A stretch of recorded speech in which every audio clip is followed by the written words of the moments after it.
When thieves target those who sacrificed everything for our freedom, they awaken a brotherhood that doesn't forgive or forget. What started as a heartless crime against wounded veterans became a manhunt that would shake 3 men to their core.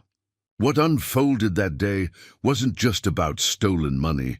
It was about honor, loyalty, and the price of crossing the wrong line. Before we jump back in, tell us where you're tuning in from. And if this story touches you, make sure you're subscribed, because tomorrow I've saved something extra special for you. The desert heat of Tucson, Arizona, pressed against the windows of a modest brick building on the city's east side. The faded sign above the entrance read, "Heroes Haven Veteran Support," its paint chipped from years of relentless sun and monsoon storms. Inside this humble space, miracles happened daily, not the kind that made headlines, but the quiet transformations that saved lives, one veteran at a time. Vinny Castellano moved through the narrow hallways with purpose, his weathered hands carrying boxes of supplies donated by local businesses. At 52, Vinny bore the invisible scars of 3 tours in Afghanistan, etched not just in the slight limp he carried from an IED blast, but in the way his eyes constantly scanned rooms, always watching, always alert. His graying beard couldn't hide the determination that had kept him alive through countless firefights, and now drove him to keep his brothers and sisters alive in a different kind of war. The charity occupied what used to be a small grocery store, its cramped aisles now lined with shelves of canned goods, clothing donations, and medical supplies. The fluorescent lights hummed overhead, casting harsh shadows across concrete floors that had seen better days. But to the veterans who walked through these doors, Heroes Haven wasn't about the building. It was about hope when everything else had failed them. Vinny had founded Heroes Haven 5 years earlier with his disability check and a burning need to do something meaningful. He'd watched too many of his brothers come home to empty promises and bureaucratic nightmares. While politicians gave speeches and corporations posted patriotic social media campaigns, real veterans were sleeping in their cars, choosing between medication and meals, drinking themselves to death in silent apartments where no one checked on them for weeks. The system's broken, Vinny often told visitors. So we built our own. The charity operated on a shoestring budget that would make most nonprofits laugh. Every dollar mattered because every dollar meant the difference between a veteran eating that night or going hungry. They provided emergency housing assistance, job training, mental health resources, and something invaluable that no government program could offer: understanding from people who had walked the same dark paths. Amanda Foster, a 34-year-old former Army medic, managed the day-to-day operations with the same precision she'd once used to save lives in field hospitals. Her auburn hair was always pulled back in a practical ponytail, and her green eyes held a warmth that immediately put nervous veterans at ease. Amanda had found Heroes Haven during her own darkest hour, when nightmares and survivor's guilt had nearly cost her everything. Now she was Vinny's right hand, turning their shared vision into reality, one case at a time. "We've got Tyler coming in at 3, Amanda said, reviewing the day's schedule as Vinny set down the supply boxes. His disability claim got denied again. 3rd time, Vinny's jaw tightened. Tyler Brooks was 26 years old and had left half his right leg in Iraq. The young Marine had been fighting the VA for 18 months, living in his truck, while bureaucrats shuffled paperwork and demanded forms he'd already submitted multiple times. Heroes Haven had been covering his basic needs: food, gas money, phone service, while helping him navigate the maze of appeals and medical reviews. "We'll figure something out," Vinny said, though his voice carried the weight of promises he wasn't sure he could keep. The charity's main account had been running dangerously low for weeks. A large corporate donation they'd been counting on had fallen through when the company decided to support a more established organization instead. The morning brought a steady stream of visitors. Rebecca Walsh, their volunteer coordinator, checked in veterans for various appointments and services. Her silver hair and grandmother-like demeanor masked a fierce advocate who had bullied bureaucrats and shamed employers into doing the right thing.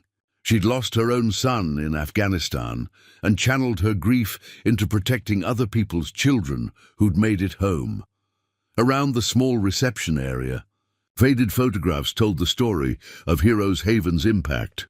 Veterans at job training sessions, families receiving Christmas presents, a Purple Heart recipient getting the keys to his first apartment. Each picture represented lives rebuilt, hopes restored, and promises kept when everyone else had given up. But the most powerful testament to Heroes Haven's mission sat in the corner, a worn leather chair where Vinny held court every afternoon. Veterans would settle into that chair and pour out stories they'd never told anyone else. Combat trauma, family breakdown, addiction, homelessness.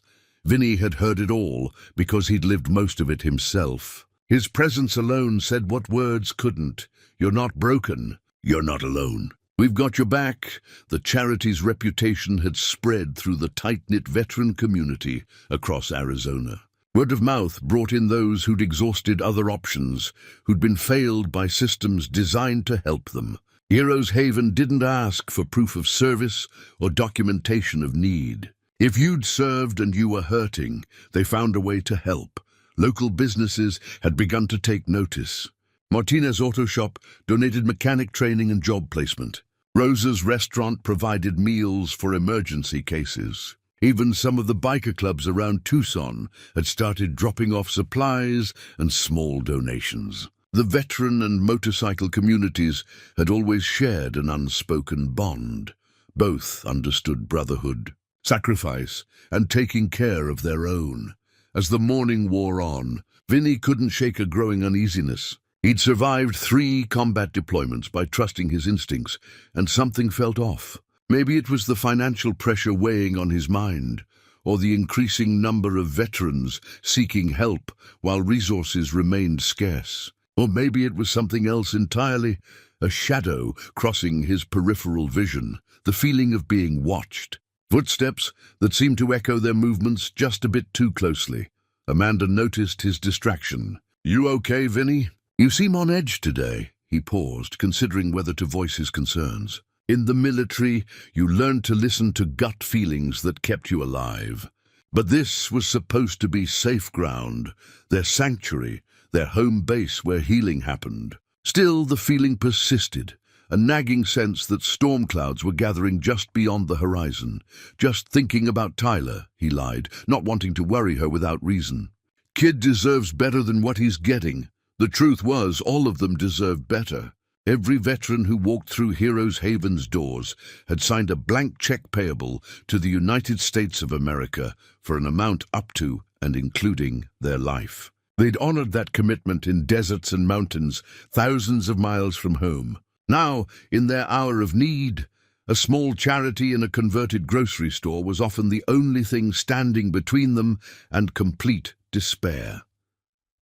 As afternoon approached, Vinny prepared for Tyler's appointment, pulling together resources and making calls to contacts who might help with the young Marine's case. He had no idea that 3 men were already watching Heroes Haven's every move, studying their routines, planning something that would test every principle the charity stood for. Evil was coming to their doorstep, but it would discover that some sanctuaries have guardians who don't forgive and never forget.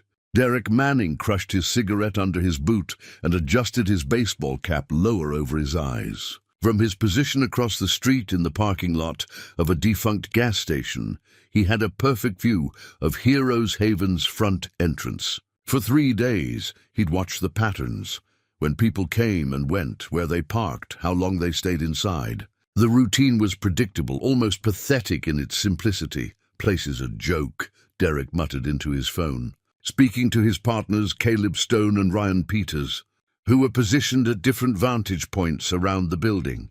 "Old man runs it like it's still the military. Same schedule every day." Derek was 31, with the kind of face that disappeared in crowds, average height, brown hair, forgettable features that made him perfect for this kind of work. He'd spent his 20s drifting between petty theft and small-time cons, always looking for the easy score that would set him up for life. When he'd heard about these veteran charities collecting donations and government grants, he'd seen opportunity where others saw compassion. "You sure about the money?" Caleb's voice crackled through the cheap phone. He was parked 2 blocks away in a stolen Honda Civic, nervous energy making him chain-smoke menthol cigarettes. Caleb was the youngest at 25, with prematurely thinning hair and the desperate look of someone who'd burned too many bridges. This job was supposed to be his ticket out of a mounting pile of debt to people who broke kneecaps for late payments. "Trust me," Derek replied, watching as Amanda Foster carried a box of supplies from her car. "These places handle cash donations, emergency funds, all kinds of money that doesn't get tracked like the big donors. Plus, they're too proud to have proper security. Just guilt and good intentions." Ryan Peters adjusted his position in the alley behind Heroes Haven, studying the building's rear exit. At 28, Ryan was built like a linebacker, 6 feet 2 inches of muscle that had served him well as hired muscle for loan sharks and drug dealers. But the work was drying up as operations got more sophisticated, and he needed something to keep him afloat while he figured out his next move. "How much we talking?" Ryan asked, his voice a low rumble. Derek had done his homework. He'd researched Heroes Haven online, studied their social media posts about fundraisers and donations. A recent post had mentioned receiving a substantial emergency fund donation to help veterans facing eviction and homelessness. Derek estimated they were sitting on at least $20,000 in cash, maybe more, enough to make it worth our time, Derek said. "Place closes at 6. Old man usually stays late doing paperwork, but the women leave right at closing. We wait until it's just him, walk in like we're veterans needing help and take what we came for." The plan was simple, almost insultingly so. Derek would enter through the front, claiming to be a veteran in crisis. Ryan would come through the back once Derek had Vinny's attention. Caleb would stay with the car, ready for a quick escape. In and out in 5 minutes. Just long enough to grab whatever cash they could find and disappear into Tucson's sprawling suburbs. What Derek didn't understand, what none of them could possibly comprehend, was that they weren't just planning to rob a charity. They were about to violate something sacred in a community that treated such violations as acts of war. The afternoon sun blazed overhead as Derek watched Tyler Brooks arrive for his 3 o'clock appointment. The young Marine moved carefully on his prosthetic leg, carrying himself with the dignity of someone who'd sacrificed everything for his country. Derek felt nothing watching him struggle up the steps. No empathy, no hesitation, no recognition that he was about to steal from people who'd already given more than anyone had a right to ask. "Kids missing a leg," Ryan observed from the alley. "These people are really messed up, huh?" "Not our problem," Derek replied coldly. "Just makes them easier marks." At 5:45 p.m., Amanda and Rebecca began their usual closing routine. Derek tracked their movements, noting how Amanda locked the donation box and carried it to the back office, while Rebecca straightened chairs and turned off lights in the front room. The routine was clockwork, efficient, trusting, completely unprepared for predators. By 6:15, only Vinny remained inside, visible through the front windows as he worked at his desk. The warm glow of the office light made him look vulnerable, isolated, an easy target for men who'd made careers out of exploiting weakness. Derek signaled his partners. "It's time." He crossed the street with the confident stride of someone who belonged, checking his reflection in the glass door before pushing inside. The charity smelled like coffee and industrial disinfectant, with undertones of the hope and desperation that permeated every surface. Vinny looked up as the door chimed, his expression immediately shifting to the welcoming warmth he showed every veteran who walked through that door. "We're just closing up, but if you need help, I can stay a few extra minutes. Are you okay, son?" The genuine concern in Vinny's voice might have stopped a different kind of criminal. But Derek had long ago burned out whatever capacity for shame or conscience he'd once possessed. "Actually, I'm great," Derek said, his voice losing all pretense of distress. "You're about to make my day a whole lot better." Ryan appeared through the back door at exactly the right moment, his massive frame filling the narrow hallway. Vinny's military training kicked in instantly. He recognized the coordinated approach, the practiced timing, the predatory focus in their eyes. But recognizing a threat and being able to stop it were different things entirely. "What do you want?" Vinny asked, his voice steady despite the adrenaline flooding his system. "Everything you've got," Derek said simply. "Cash, donations, whatever you keep in that safe. Make this easy and nobody gets hurt." Vinny's hands clenched into fists. These men weren't just robbing a charity. They were stealing from Tyler Brooks and hundreds of other veterans who depended on Heroes Haven for survival. They were taking food from hungry families, medications from the sick, hope from the hopeless. "You have no idea what you're doing," Vinny said quietly. Derek laughed. "I'm taking money from an old man who can't stop me." Seems pretty straightforward, but as Derek reached for the desk drawer where he assumed the cash was kept, he made a critical miscalculation. He assumed that robbing veterans was just another crime, that the community would treat it like any other theft. He didn't understand that some acts of betrayal awaken something primal and unforgiving. Outside, Caleb sat in the idling Honda, nervously checking his watch. The job was supposed to be quick, but something felt wrong. The street was too quiet, and shadows seemed to be moving in his peripheral vision. His paranoia spiked when he noticed a motorcycle turning the corner 2 blocks away. Then another, then a third. Inside Heroes Haven, Derek found exactly what he'd expected. An envelope containing nearly $15,000 in cash donations, plus another $3,000 in petty cash and emergency funds. Ryan grabbed a laptop and a tablet while Derek stuffed the money into a backpack. "This it?" Ryan asked. "This is plenty," Derek replied, zipping the backpack closed. "Let's go." They'd been inside for less than 4 minutes, but those 4 minutes had just set in motion a chain of events that would haunt them for the rest of their lives. As they prepared to leave, neither man noticed Vinny's finger hover over a panic button under his desk. Not one connected to the police, but to a network far more immediate and infinitely more dangerous. The theft was complete, but the real story was just beginning. The silence that followed the thieves' departure was deafening. Vinny sat alone in his violated sanctuary, staring at the open drawers and scattered papers that marked the end of everything he'd built. His hands shook, not from fear, but from a rage so pure it threatened to consume him whole. $18,000 gone. That money represented months of careful budgeting, late nights writing grant applications, and the generosity of people who believed in Heroes Haven's mission. But the money was only part of it. Tyler Brooks was supposed to return tomorrow to pick up emergency rent assistance, $400 that would keep him from sleeping in his truck for another month. Maria Santos needed prescription money for her PTSD medications. The Johnson family was 3 days away from eviction, all of it stolen by men who saw veteran suffering as an opportunity for profit. Vinny's finger found the panic button he'd installed 6 months earlier, not the kind that called police, but one connected to a network that understood justice in terms the legal system never could. He'd hoped never to use it, but Heroes Haven wasn't just any charity.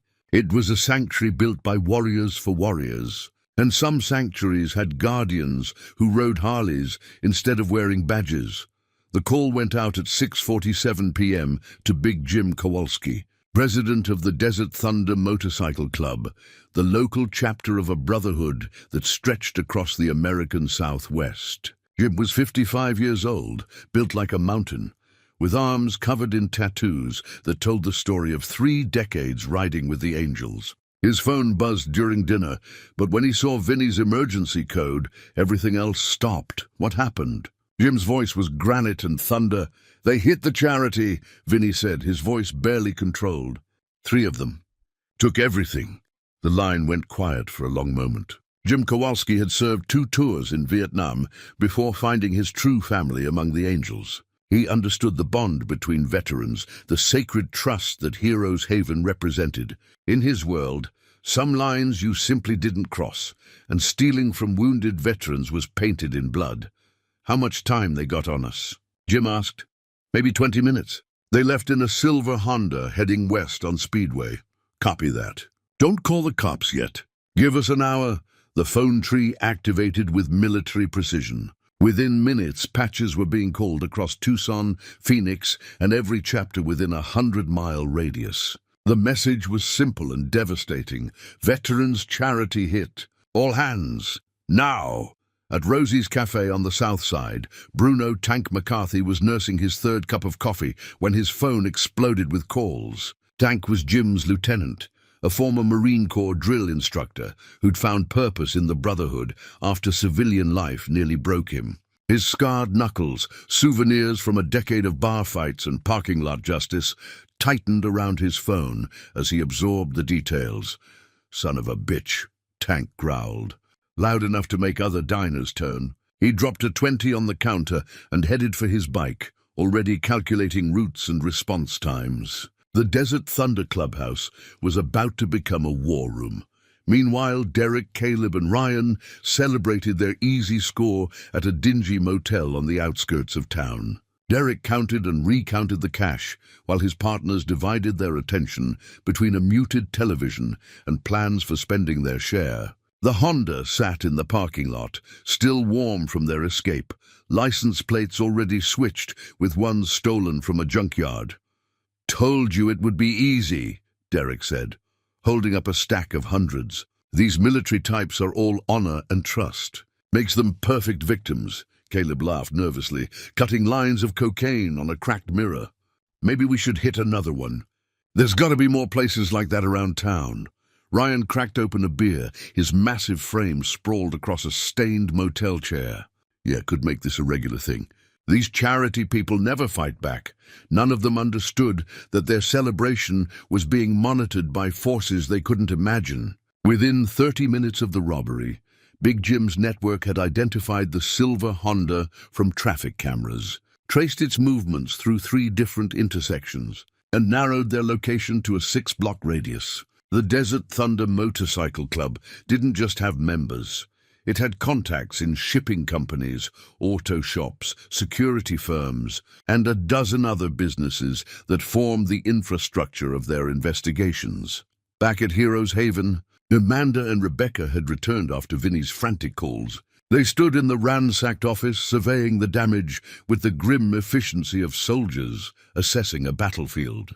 Amanda's jaw was set in a hard line that would have been familiar to anyone who'd served alongside her in Iraq. Rebecca's grandmother facade had dropped completely, revealing the steel underneath. "Police?" Amanda asked. "After," Vinny replied. "Jim's people are already moving." Rebecca nodded approvingly. She'd buried one son in Afghanistan and wasn't about to let anyone disrespect his memory by stealing from those who'd served beside him. "Good. Some things require a more direct approach." At 7:15 p.m., the first wave of motorcycles began converging on the Desert Thunder Clubhouse. The sound started as a distant rumble, like thunder rolling across the desert, then built to a roar that shook windows and set car alarms wailing across 3 city blocks. Harleys, Indians, and custom choppers filled the parking lot in precise formation, a mechanical cavalry assembling for war. Big Jim stood on the clubhouse steps, watching his brothers arrive. Each man who pulled up represented decades of experience in finding people who didn't want to be found. They were mechanics who knew every chop shop in Arizona, truckers who could track vehicle movements across state lines, and security specialists who understood surveillance better than most police departments. "Listen up." Jim's voice cut through the engine noise as more bikes continued to arrive. 3 pieces of trash hit Heroes Haven, stole money meant for wounded veterans. They think they can disappear into the desert and spend our brothers' blood money. The crowd of leather-clad men went silent. In their world, respect was earned through loyalty, courage, and protecting those who couldn't protect themselves. Veterans were sacred, the men and women who'd stood the watch so others could sleep safely. Stealing from them wasn't just theft. It was blasphemy. We find them tonight, Jim continued. We get the money back, and we make sure they understand there are consequences for crossing certain lines.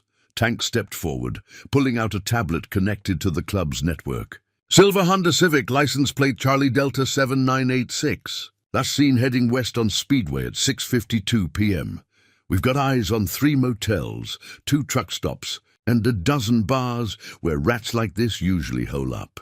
The assembled angels studied the information with professional focus. This wasn't random violence, it was precision justice delivered by men who understood both loyalty and consequences. They weren't vigilantes. They were protectors activating a network that existed in the shadows of legitimate society, enforcing rules that mattered more than laws. Preparing and narrating this story took us a lot of time. So, if you are enjoying it, subscribe to our channel. It means a lot to us. Now back to the story. As the sun set over Tucson, painting the desert sky in shades of blood and gold, 65 motorcycles prepared to roll out. The sound of their engines would soon become a nightmare for 3 men who thought they'd gotten away with the perfect crime. But in a world where brotherhood meant everything and honor was worth more than life itself, there was no such thing as getting away with stealing from those who'd already sacrificed everything. The Desert Thunder Clubhouse had been transformed into a military command center. Maps of Tucson spread across pool tables, marked with red pins, showing confirmed sightings and yellow pins, marking potential hideouts. Cell phones buzzed constantly as intelligence flowed in from contacts across the city, bartenders who remembered faces, motel clerks who noted license plates, gas station attendants who recalled nervous customers paying cash. Big Jim stood at the center of it all, coordinating the search with the precision of a general planning an invasion. His weathered hands moved across the map, connecting dots that spelled doom for Derek, Caleb, and Ryan. The angels had advantages the police could never match. They lived in the shadows where criminals hid. They understood the mindset of desperate men, and they weren't constrained by warrants or probable cause.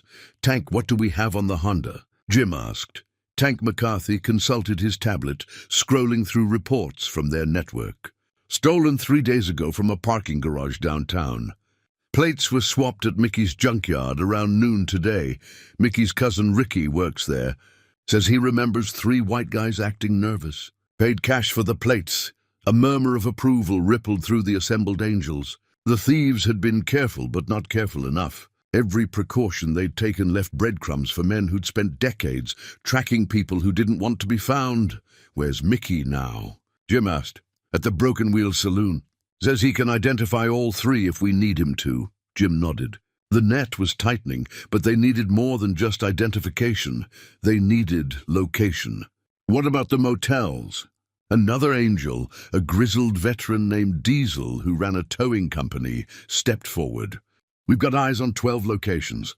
Nothing definitive yet, but there's a pattern emerging. All the cheap places on the east side. The kind where you pay by the hour and don't ask questions. The search had been methodical and overwhelming. Angels had fanned out across Tucson in teams of 3 or 4, visiting every dive bar, seedy motel and truck stop where desperate criminals typically went to ground. They weren't just looking. They were building a web of information that would make escape impossible. At the Cactus Inn, a rundown motel that charged $30 a night and looked the other way when it came to identification, the desk clerk had noticed 3 men check in around 7 o'clock. They'd paid cash, avoided eye contact, and one of them kept checking his phone nervously. The clerk hadn't thought much of it until 2 angels walked in asking questions. Room 127. The clerk had whispered, sliding a key across the counter. But I never saw you. The angels didn't need the key. They had something more valuable, confirmation that their prey was trapped and unaware of the storm about to break over their heads. Jim received the call at 8:45 p.m. His expression didn't change as he listened to the report, but every angel in the clubhouse could feel the temperature drop. When he hung up, the room went silent. We found them, Jim announced. Cactus Inn, room 127. 3 subjects, silver Honda in the parking lot, money likely still on scene. The response was immediate and electric. 65 men began checking weapons, adjusting vests, and preparing for the kind of confrontation that would be talked about in biker circles for decades. But this wasn't about violence for its own sake. It was about justice for men who'd bled for their country and deserved better than to be prey for human parasites. Tank distributed tactical assignments with military precision. The motel would be surrounded within minutes, with escape routes blocked and witnesses controlled. This wouldn't be a random beating in a parking lot. It would be a demonstration of what happened when someone violated the sacred trust of veteran brotherhood.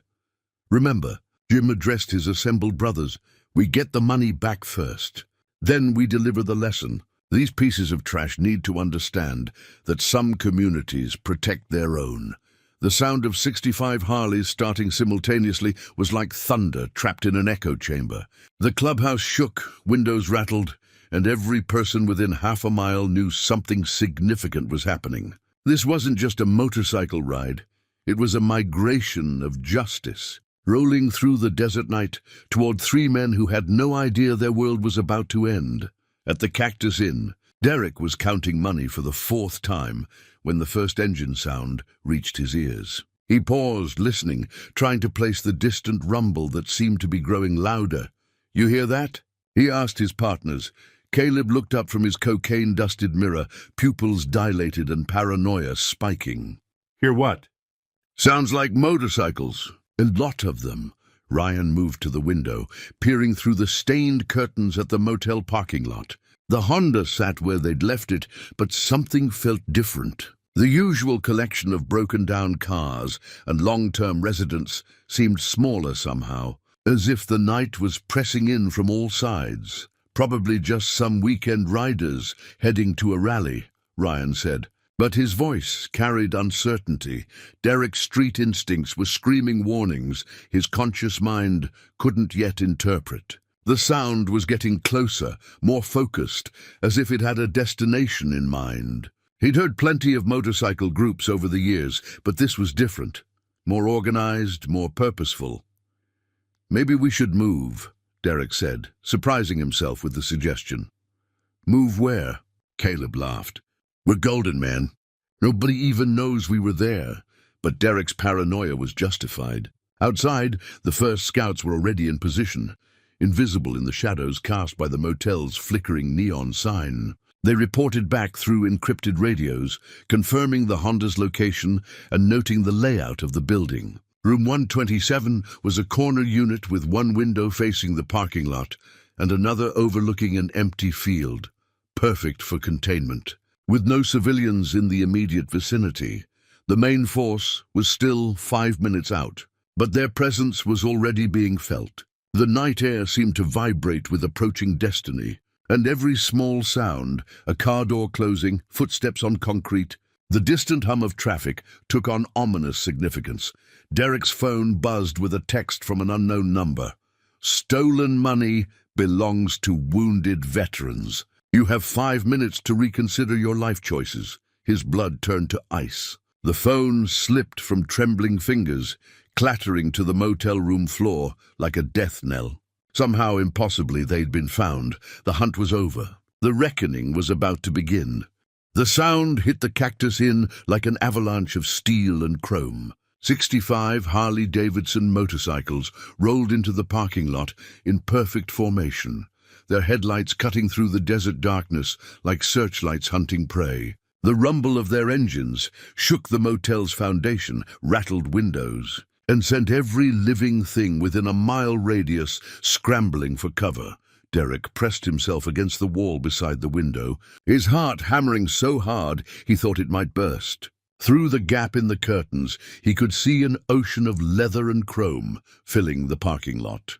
Angels dismounted with military precision, their movements coordinated like a special forces operation. These weren't random bikers, they were an army, and somehow Derek knew they'd come for him. "Oh God, oh God, oh God," Caleb whimpered from the bathroom, where he'd fled when the engines first roared into the lot.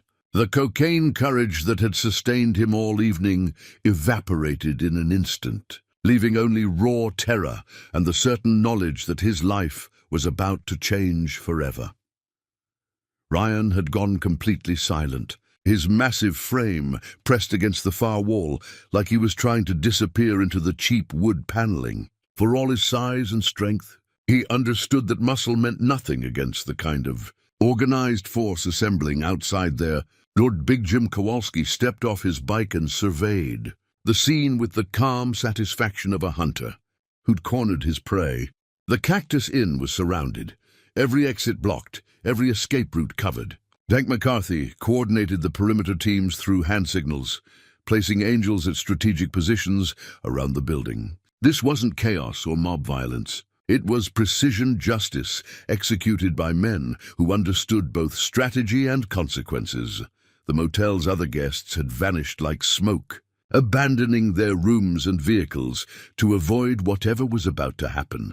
Even the desk clerk had disappeared, leaving behind only the smell of fear and the certainty that some conflicts were better observed from a safe distance. Jim walked to the door of room 127 with the unhurried pace of a man who held all the cards. Behind him, 64 angels formed a semicircle of leather and steel, their presence turning the shabby motel parking lot into something that looked like the final scene of a Western movie. The desert wind picked up, carrying dust devils across the asphalt and making the motel's neon sign flicker ominously. He knocked once, not the frantic pounding of an angry mob, but the measured knock of someone who expected to be answered. Derek Manning. Jim's voice carried the authority of a man who'd been obeyed by dangerous people for 30 years. Caleb Stone, Ryan Peters. Time to come out and have a conversation. Inside the room, Derek felt his knees buckle. They knew their names. Somehow, impossibly, these people had identified them completely and tracked them to this god-forsaken motel in the middle of nowhere. The careful planning, the switched license plates, the cash-only transactions, none of it had mattered.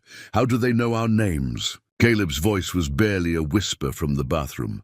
Derek didn't have an answer. He was staring at 65 reasons why robbing a veterans' charity had been the worst decision of his life. Jim knocked again, louder this time. You've got something that doesn't belong to you. Something that was meant to help men and women who served this country. We're here to collect it. The silence stretched between them like a taut wire. Derek knew he had to respond, but every word he might speak felt like it would seal his fate. Through the window, he could see angels checking their watches, adjusting their positions, preparing for whatever came next with the patience of apex predators. We don't know what you're talking about, Derek finally called out, his voice cracking despite his efforts to sound calm. The laughter that followed was low and dangerous, rippling through the assembled angels like wind through wheat. Jim's response was quiet enough that Derek had to strain to hear it. But every word landed like a hammer blow, son. We know you took $18,000 from Heroes Haven Veterans Support at approximately 6:30 this evening. We know you drove here in a silver Honda Civic with stolen plates. We know you're in room 127 with your 2 partners, and we know exactly how much cash you've got in that backpack. Derek's vision blurred. The level of knowledge these people had was impossible, terrifying, complete. They weren't just angry bikers. They were a network with resources and capabilities that dwarfed anything he'd imagined. Tank McCarthy's voice joined the conversation, adding another layer of authority to the proceedings. The money you stole was meant for veterans facing eviction, men who lost limbs serving their country, families trying to survive while waiting for disability claims to process. You didn't just rob a charity, you stole from people who've already sacrificed everything. Ryan finally found his voice, though it came out as barely more than a croak. What do you want? Justice, Jim replied simply. The money first. Then we discuss what happens to people who prey on wounded veterans. The implications hung in the desert air like smoke. Derek looked around the motel room, at the scattered bills on the bed, at Caleb cowering in the bathroom, at Ryan pressed against the wall like a trapped animal. Everything that had seemed so clever 12 hours ago now felt like the setup for his own destruction. Outside, more engines could be heard in the distance. Word had spread through the biker community, and additional clubs were arriving to witness whatever was about to unfold. The Desert Thunder Angels had called in their brothers from Phoenix, Mesa, and Flagstaff. What had started as a hunt for 3 thieves was becoming a gathering of the tribes, a demonstration of what happened when someone crossed lines that should never be crossed. Derek's hand moved toward the backpack containing the stolen money. $18,000 that had seemed like salvation a few hours ago now felt like evidence in his own trial. He could feel the weight of 65 pairs of eyes watching the building, waiting for his decision, prepared for any outcome. The confrontation had reached its critical moment. 3 terrified criminals faced a brotherhood that didn't forgive and never forgot. In the next few minutes, justice would be served. Not the kind that came with lawyers and courtrooms, but the kind that left no doubt about consequences and respect. Derek's trembling hand closed around the backpack's zipper. The weight of stolen money felt heavier now. Not just $18,000, but the accumulated guilt of every veteran who would suffer because of his greed. Through the window he could see Big Jim waiting with the patience of a mountain, surrounded by an army of leather-clad enforcers who'd ridden through the night for justice. "We're coming out," Derek called, his voice barely recognizable as his own. The motel room door opened slowly, revealing 3 broken men who looked nothing like the confident criminals who'd robbed Heroes Haven just hours earlier. Derek emerged first, clutching the backpack like a shield, his face pale and streaked with sweat. Caleb followed, his cocaine-induced bravado completely shattered, leaving behind only a shaking shell of paranoia and terror.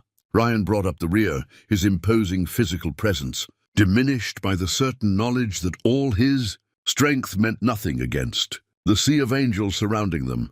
Big Jim studied them with the dispassionate gaze of a judge weighing evidence. These weren't hardened criminals or dangerous adversaries. They were small-time opportunists who'd made the catastrophic mistake of targeting people who mattered to a community that protected its own. "The money," Jim said, extending one weathered hand.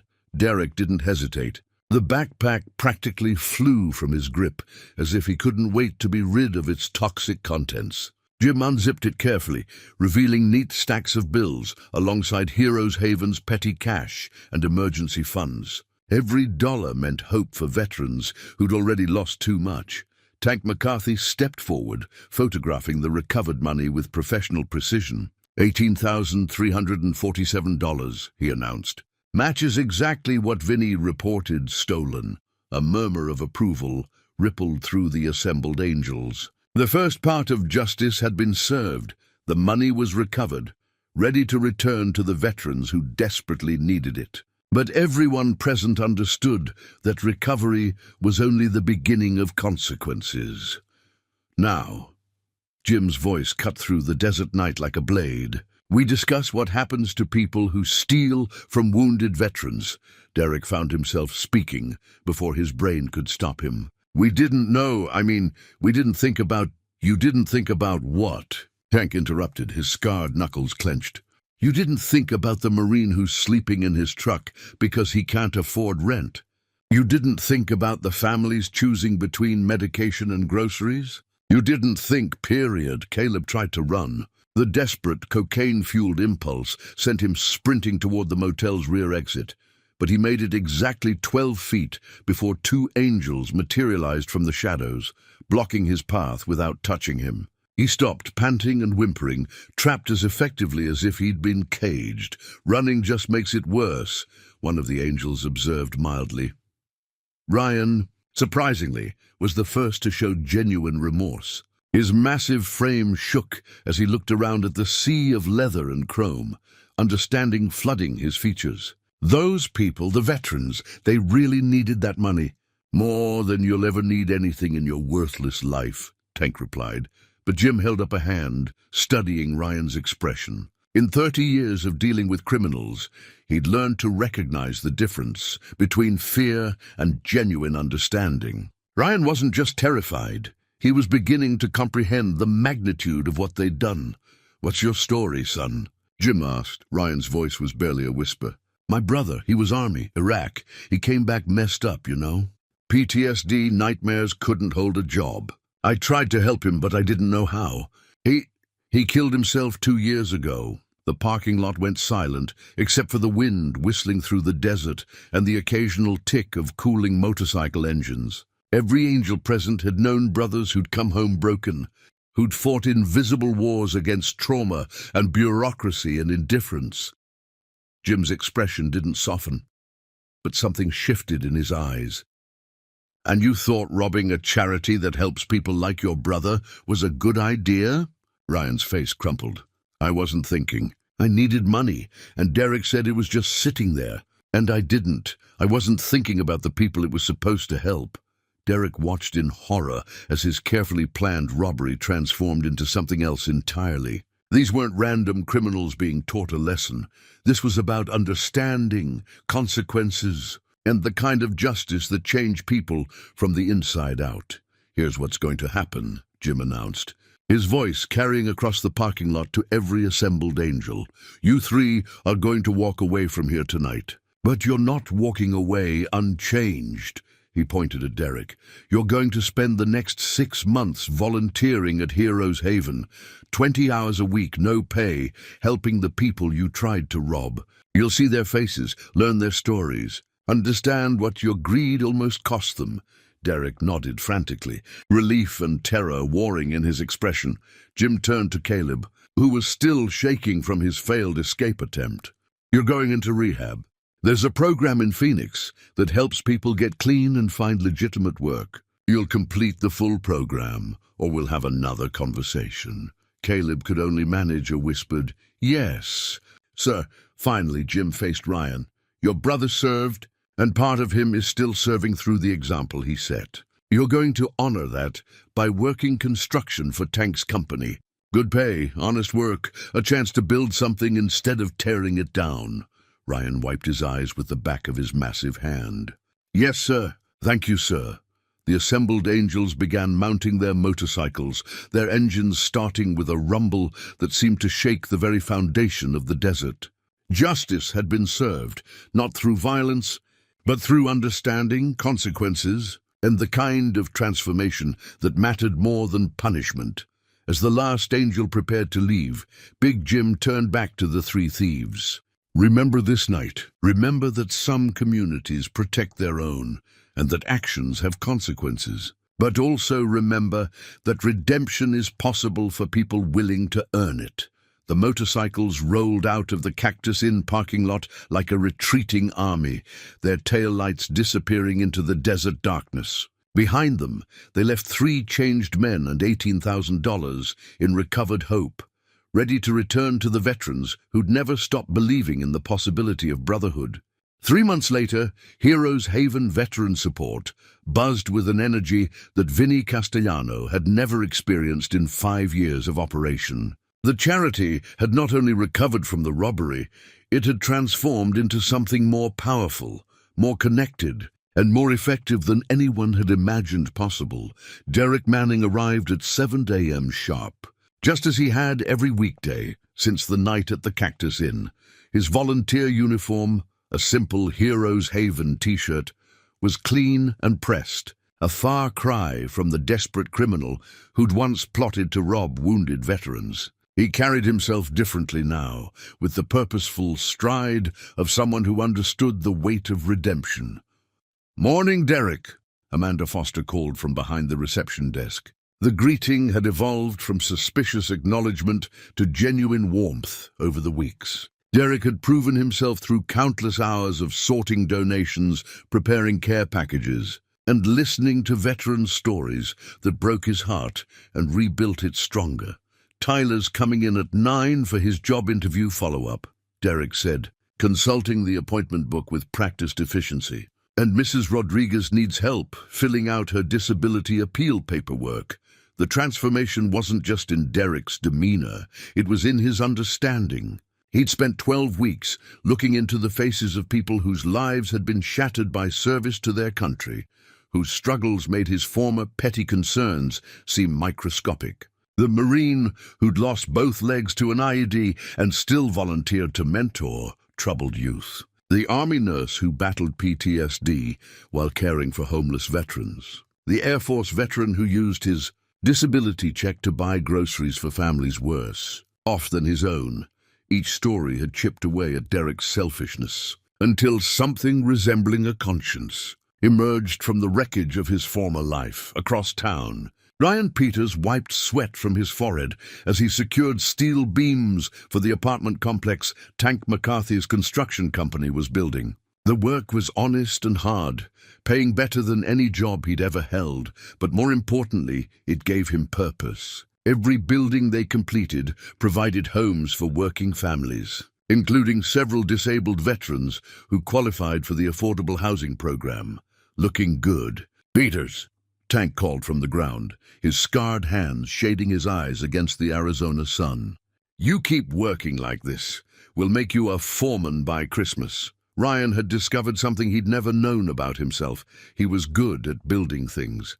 His massive hands, once used for intimidation and violence, had found their true calling in construction. The same strength that had made him dangerous now made him valuable to his community. The change went deeper than career satisfaction. Ryan had started attending grief counseling sessions for families of veteran suicides, finally processing his brother's death in a healthy way. The guilt that had driven him to crime was transforming into motivation to honor his brother's memory through service to other veterans. In Phoenix, Caleb Stone marked 6 weeks of sobriety with a small celebration at the rehabilitation center. The cocaine-induced paranoia that had defined his adult life was fading, replaced by clarity he'd forgotten was possible. The program wasn't easy. Group therapy sessions forced him to confront years of bad decisions and self-destructive behavior. But for the first time since his early 20s, Caleb could imagine a future worth living. "You've got a visitor," one of the counselors announced during afternoon recreation time. Caleb looked up to see Big Jim Kowalski standing in the doorway, his massive presence somehow reassuring rather than intimidating. The Angel leader had made these visits a monthly tradition, checking on each of the 3 thieves to ensure they were honoring their commitments. "How you doing, son?" Jim asked, settling into a plastic chair that looked impossibly small under his frame.